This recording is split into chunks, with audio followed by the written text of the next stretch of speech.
I don't blame anyone for hating police. I don't blame anyone for hating the government and for hating how this system works. I don't blame them, because there's no chance for them, and this is how it has to be. They make the best of what they've got. And if I could go to every room and say, hey guys, I just want to let you all know that if you guys started talking to yourselves a little bit differently and had better self-talk, your lives will be entirely different. If you guys told yourselves that when you got out, you were going to be a lot better, and that you were going to get good jobs that paid well, and that your family was going to be able to have support from you, and you were going to be able to pay your bills on time without having to do anything illegal. And it all starts with just thinking these thoughts, thinking these positive thoughts, and then expressing them to the people and talking about them and growing on them as a mentality, as changing the idea into an opinion, and from an opinion to a belief. If I could go into every room and say that, and know that they would listen and believe me, I would. It would change everything. But the problem is that that's not how it is. If I walked into a room and said that, everybody would laugh at me and look like I was crazy and that I'm delusional, because they would say, that's not how it works, dude. There's just all these mental blockages that happen with these men, that they think they don't have any hope because nobody wants to help them. They think that everybody is out to get them, or is against them, or doesn't want to help them, doesn't want anything to do with them, because, honestly, because that's the way that it's been. 1 minute remaining.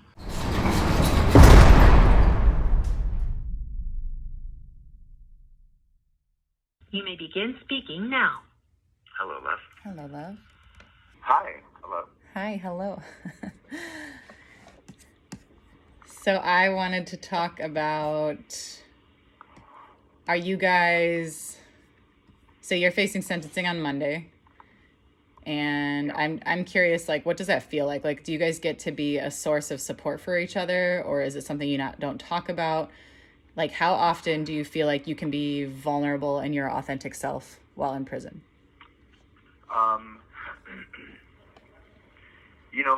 It's kind of hit or miss. It depends on what group you're with.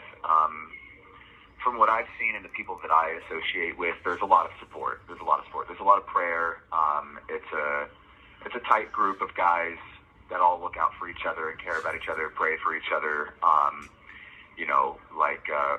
The other day when AJ thought that he was going to sentencing, even though his date had been changed, everybody prayed for him that night, and we had a prayer circle, and it was very supportive, and it's kind of that way all the way around. But then there's sometimes where, if you're saying, like, oh man, like, I'm really worried about sentencing, and somebody will ask, well, how much time are you looking at? And like, for me, for example, if I say, oh, I'm looking at like 3-4 years, they go, oh, that's nothing. What are you crying about? Because everybody else here has mandatory minimums of 10 years. They're looking at 10 to life because they're on conspiracies, like, these guys are in here and they're about to lose their entire life, because of, whatever it is that they did on the outs. And some of it, maybe it's just, they got in the car with the wrong dude.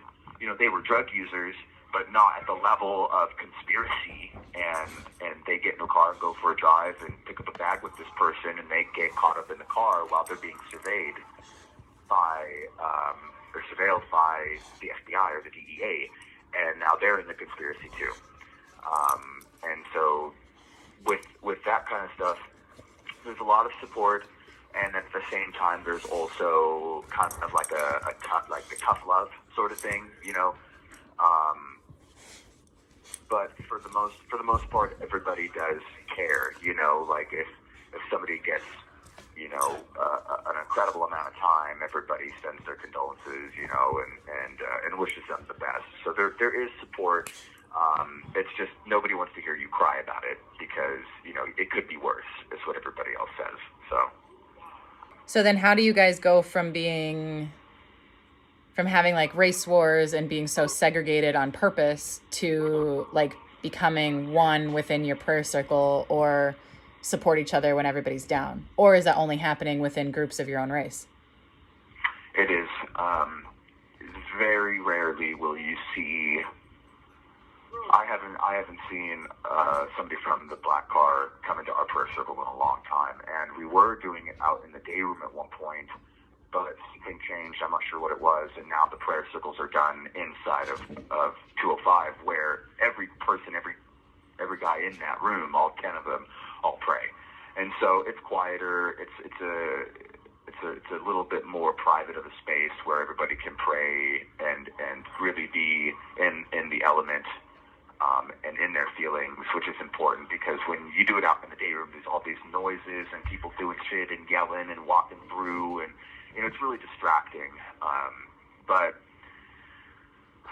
it's not something that you really. It's like when it comes to other races, it's something where it's like, hey, what's up? How's it going? Good.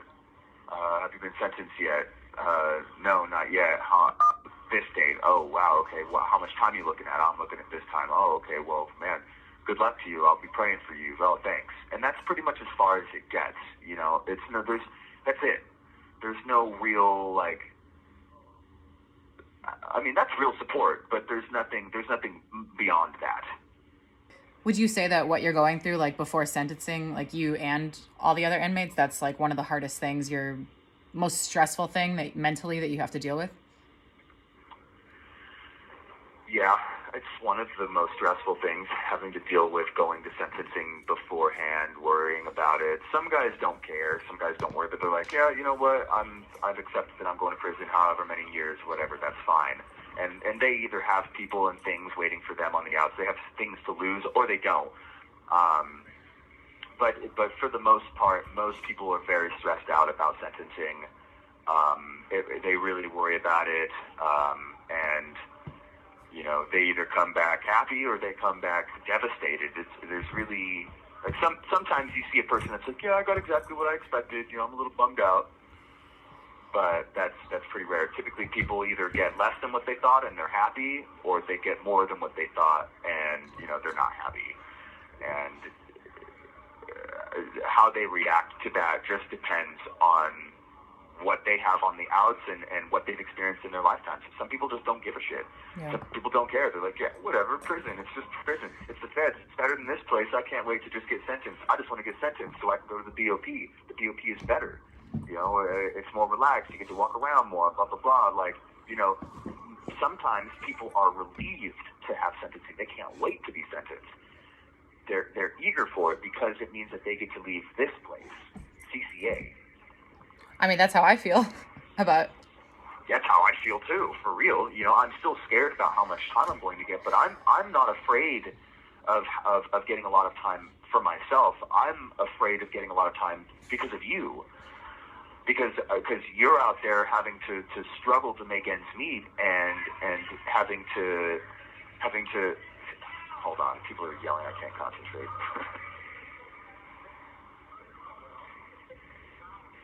Okay. Anyways.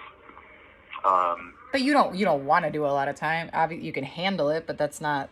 I don't think that's true. What you said. Obviously, I can do as much time as they tell me. I'm not going to give up, and that's kind of where everybody's at in here. It's like if they give it to you, that's what you got. You got to deal with it. There's nothing you can do. It's out of your hands now.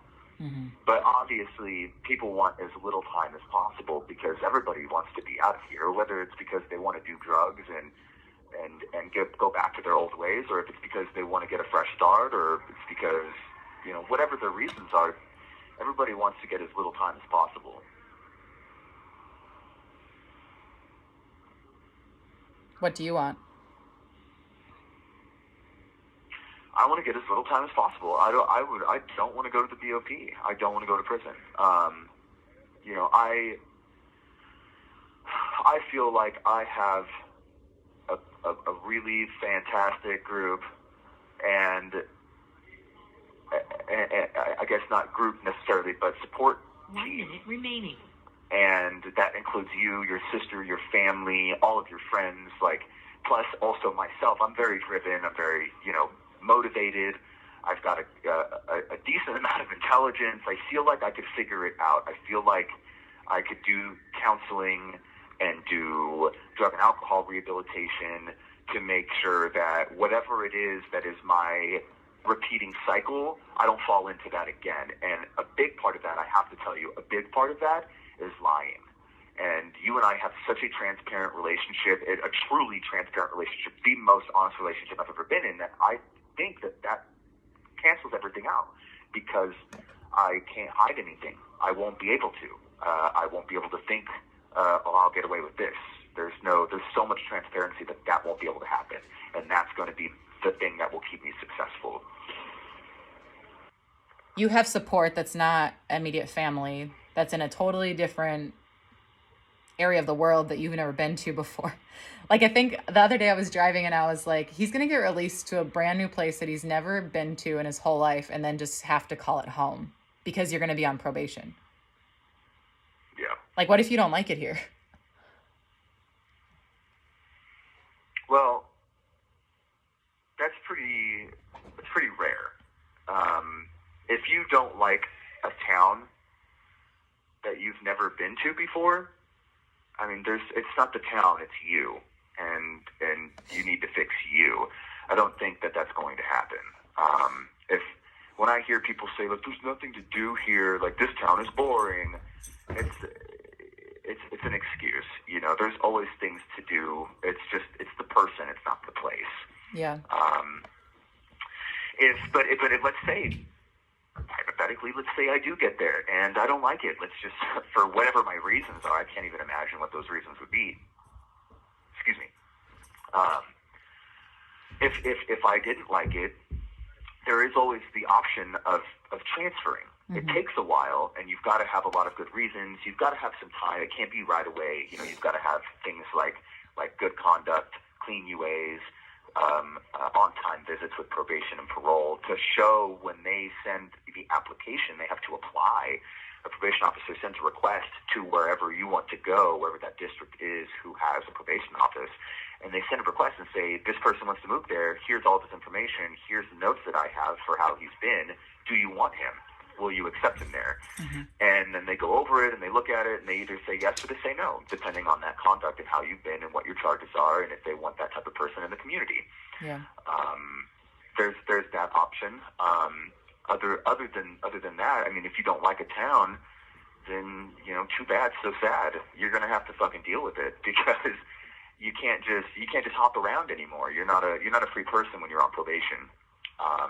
There are some people who come into the federal system here who don't have anybody. They don't have anything. They get indicted and they don't have people they can call. They don't have people coming and visiting them. They don't have anything.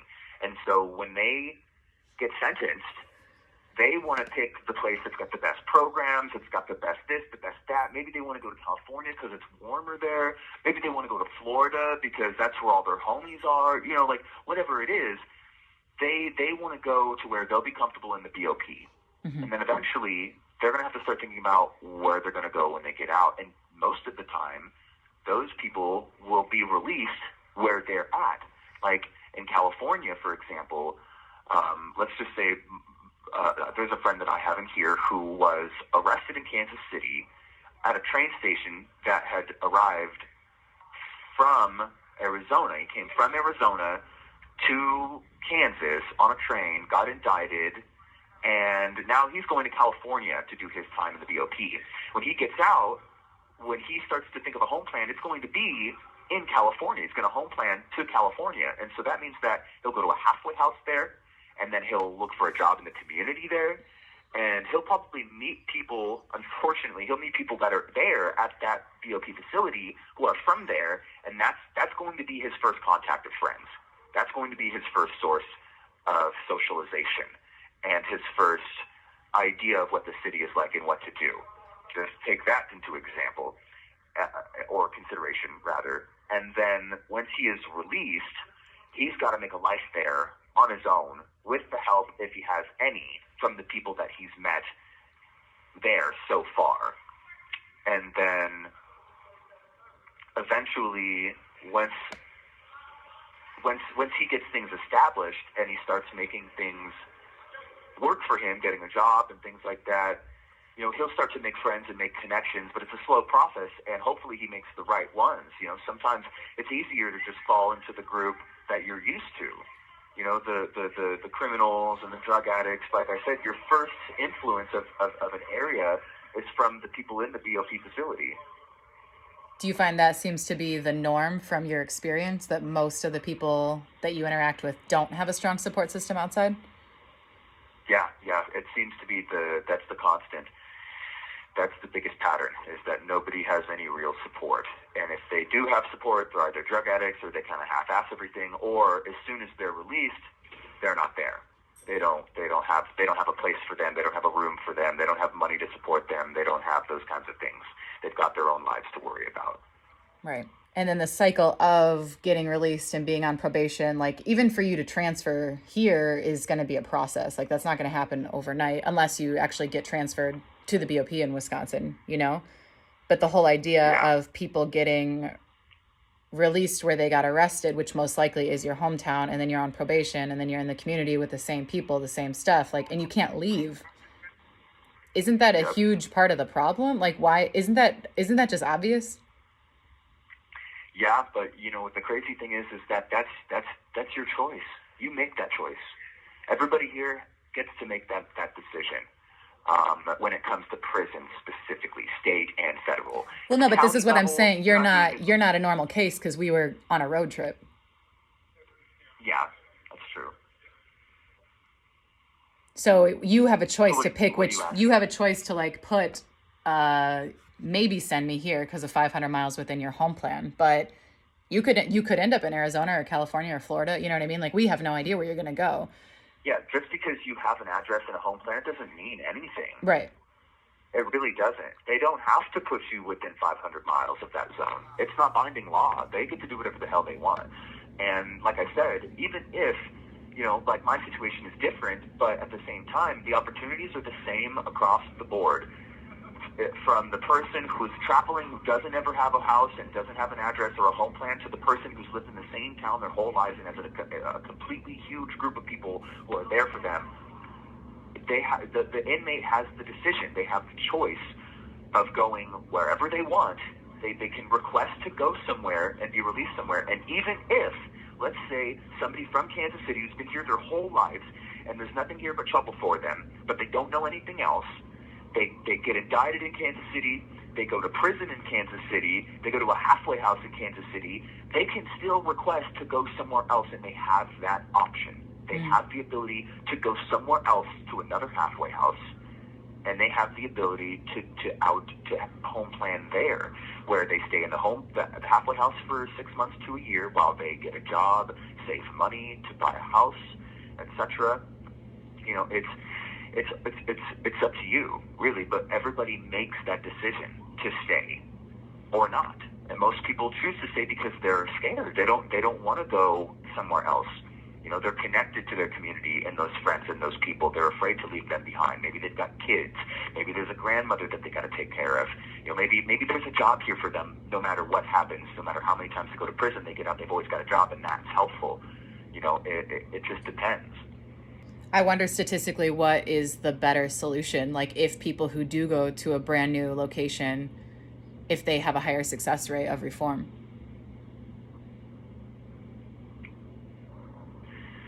I'd like to believe that people who stay in their communities, if there are healthy people in that community for them, they end up making out better statistically than somebody who doesn't have a group or doesn't have a support system. But I think my rational mind wants to say that out of most of the indictments here, which are drug conspiracies, means that most of their friends are drug users, or their families might be also drug users, and to home plan back out to that community with that group of friends is imminent doom. You're only setting yourself up for failure, which means that home planning somewhere else, maybe the next state over, or maybe a completely new area, might be a better option. I'd like to believe that a community and a support group is everything and means success, but it doesn't. It could mean failure. And it seems to be more likely that starting fresh, using the resources that the BOP and taking advantage of the programs that the BOP offers is the best option, because you get to start over fresh. You've got schooling and classes that you've taken. Maybe you've taken an occupation program that teaches you how to work a trade, and you can be certified in it. That way, when you get out, sometimes these prisons provide you with a job after your certification as soon as you're out, like welding programs or HVAC programs or tile or whatever it may be, maybe machine shop, CNC machinery. Typically those people 1 minute remaining. they have programs in their community that when they get out, they have jobs ready to go when they get to the halfway house. And they have a completely new group of people, or I should say a whole new, pool of socializing that they have the option to take advantage of, people who don't use drugs, people that they don't know and don't know them. So they get to reconstruct themselves and reinvent themselves as new people, as they should be. Mm-hmm. Hello, babe. Okay, so my question... Okay, go ahead. The intention behind this was I had like a vision of all of like prisoners seem like just wounded animals locked in cages, basically. And it seems like now that we're experiencing like 3 days before sentencing, like my emotions are heightened. Like I'm super excited. We're going to know. And I feel like I can just like exhale a deep breath of like, cool, next step. You know what I mean? Like it's where you are is so stressful and dangerous. And I just want to know where you're going to be. Like you're being in a holding facility is just a different, like it's limbo, right? So it's really unnerving and unsettling. And so I'm super excited to get sentencing, but I'm also terrified. But it's not even, at the end of the day, it's not my life. It's your life. I'm choosing to be in this with you. But I just wonder what it is like for all of you guys that have to go 1 minute remaining. What's that about? I guess we're out of money. No, there's no way. Really? I guess. Okay, I'm checking. Yep, that went fast. Woo. Okay. You may begin speaking now. So for me in my own journey and like literally running away from all my problems to different locations around the world and quote unquote trying to fix myself, like the only way that I was able to heal and overcome a lot of the struggles or learn about why I am the way that I am was in really safe, inclusive, beautiful environments and like feeling really held and loved by a support system. So the fact that you can't really tap into that. I mean, you made it perfectly clear earlier when you said the issue, my underlying issue of why I keep making bad decisions is because I'm a liar, right? Yeah. So you got to that realization somehow on your own, whether you knew that before prison or not, I don't know. But I'm curious if people never are able to dive deep and be their vulnerable, authentic selves in that environment, like, is there really any hope for a brighter future for people who are incarcerated? For most of the community that I see here in my local group and what I see locally in this module, it's, I really hate to admit this, but the chances are slim for a lot of these guys. And it seems to be very racially charged. And I'm treading real lightly here, and I'm trying to be real careful because my experience is very. I don't want to say it's one-sided, but I'm extremely privileged, and I know that. I'm so lucky compared to most of these guys in here. I'm a very unique case. And so when I say this, I say it as an observer from somebody who wants the best from everyone, but doesn't see that happening. And so I say this, that in a lot of the, let's say in the Hispanic community, a lot of them aren't American citizens, and they're here waiting to do their prison time, and then they get sent back to Mexico. And then they make the decision, do I stay in Mexico where I wanted to leave initially, or do I leave again and come back to America? Do I illegally come back, whatever that may be? And then, some of them will do good and some of them won't. Some of them are going to go right back. I hear them say these things. When I say this, I mean that I experience conversations with these people where they say, yeah, I'm going to get out and I'm going to go right back to it because that's where the money is and that's what I need to, support my family. I got a big family, or, this is the lifestyle. I don't know how to work a job. I don't know how to do anything else. This is what I do and I'm connected and I'm going to go right back to it. And it's kind of the same thing with the Black community here. You don't hear a lot of talk.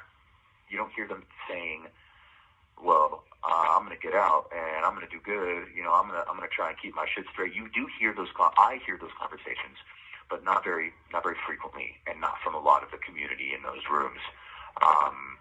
But that's also that's a culture thing. You don't hear a lot of complaining or emotion sharing in the Black community. You don't. It's all tough and hard shell. And you do your time. You don't whine about it. You suck it up, and you don't rat, and you do your time, and that's it. When you get out, you do your best. You support your hood. You support your crew. You support your family, and that's what you do.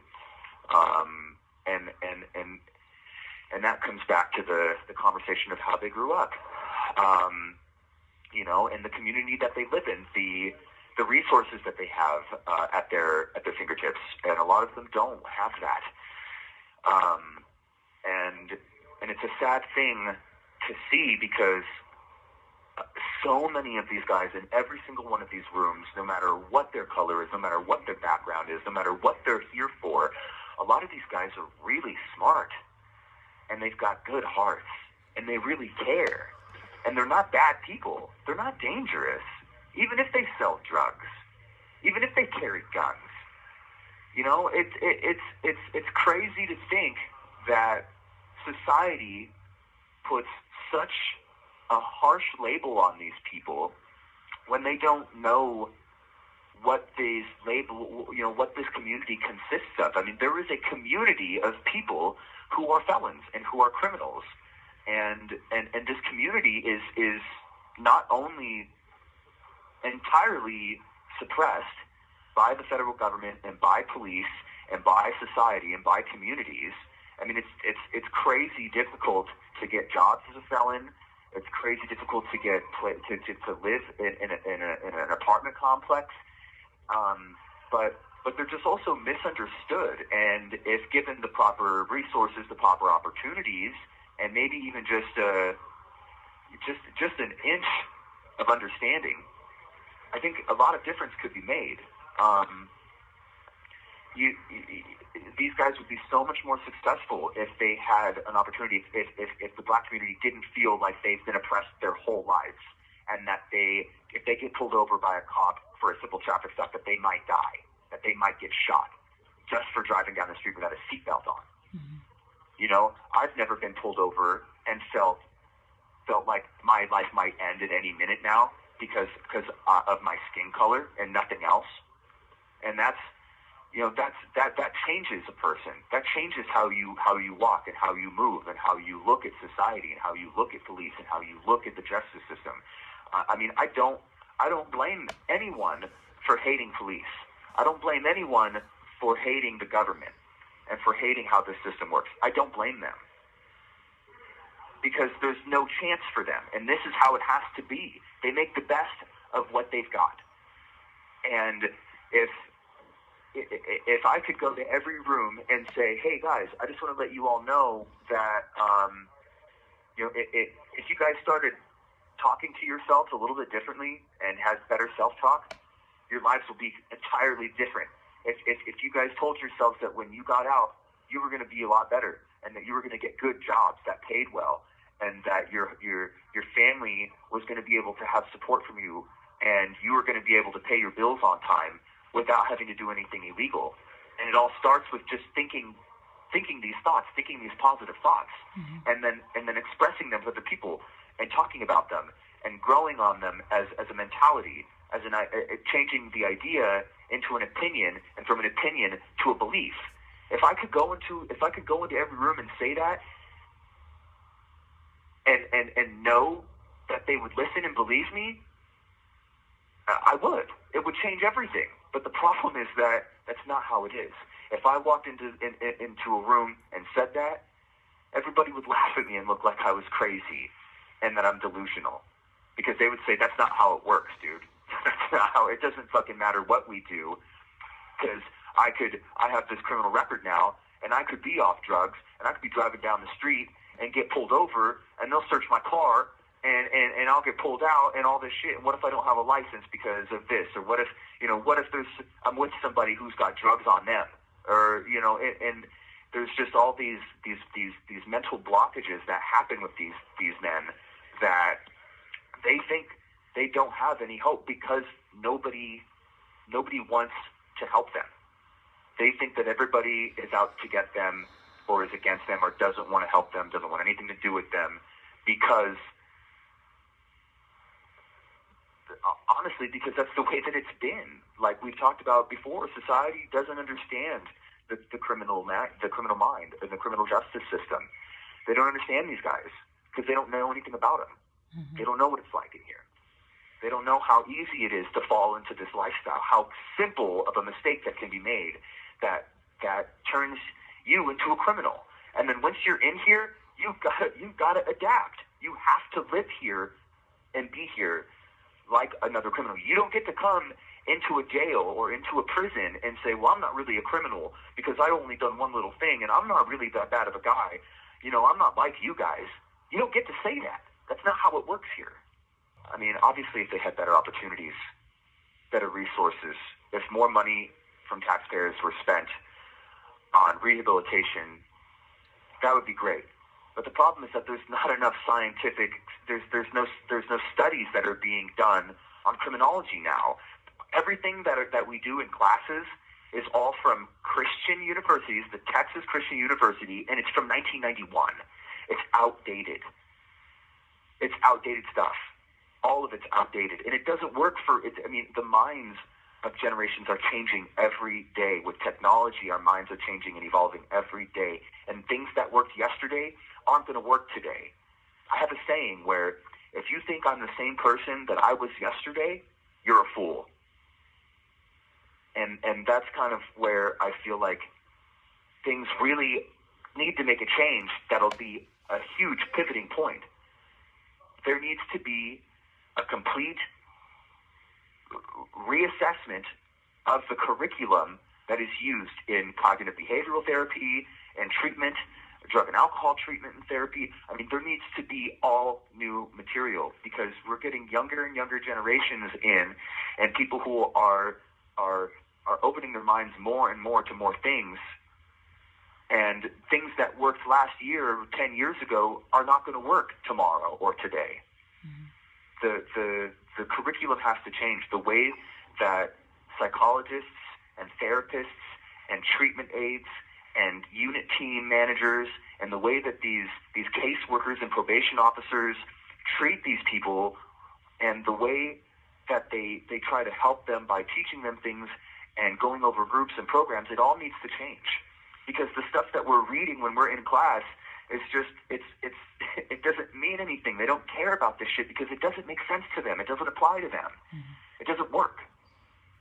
Some people maybe they might learn something, like how to take 10 deep breaths when you get mad.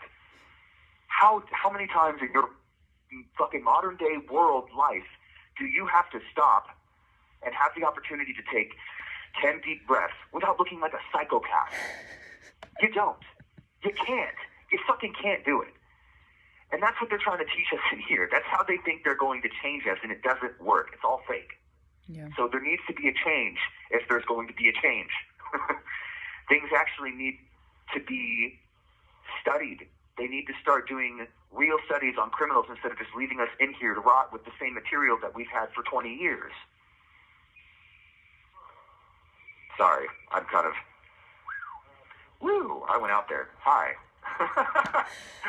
No, I'm with you. And I don't think about this stuff. Like, you're in class and you what I hear is like, you getting outside of the cell and having real conversations in circles with people, and then therefore you're in a better mood.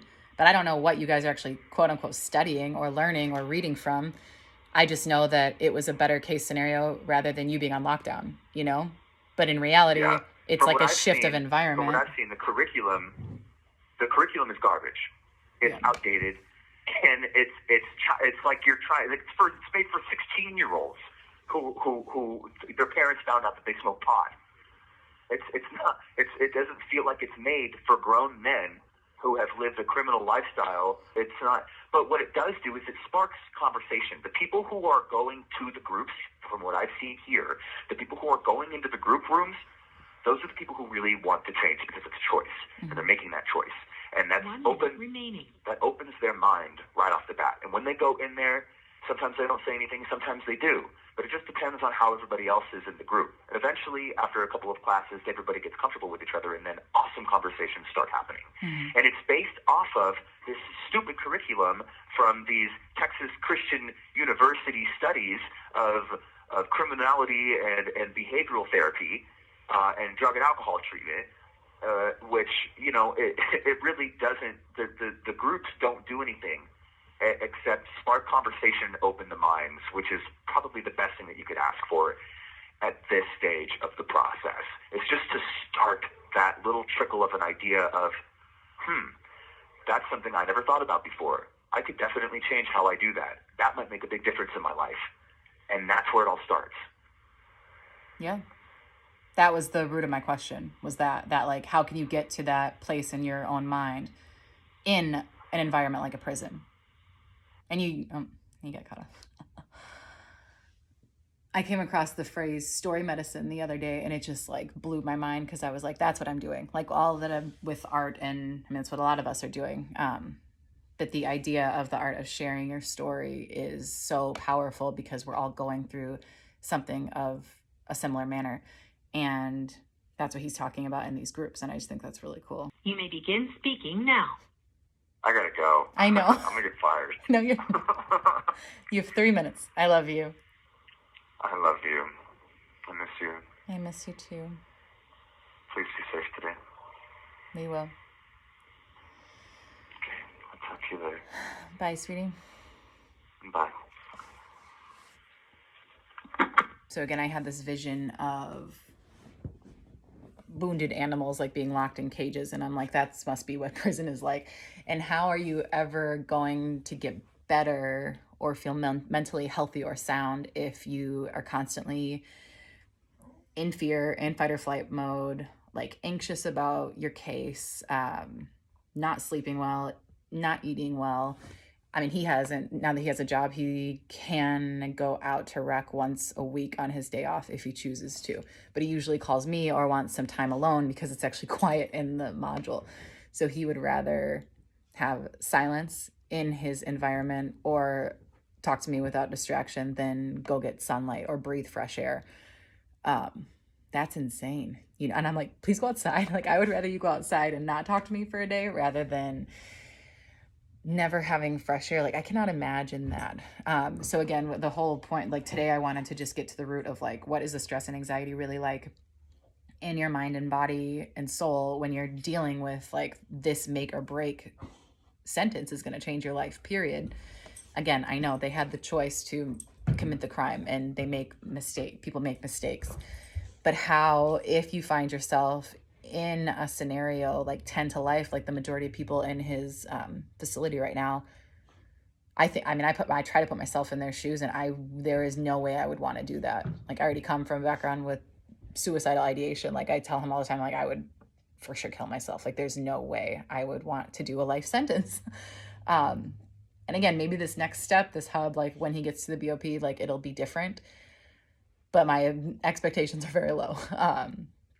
And like I said before, like I've traveled all over the world running away from my issues, thinking that I'm going to go to this place because it will make me happy. And therefore I'm going to be a healed, healthy, awesome person that I've always wanted to be.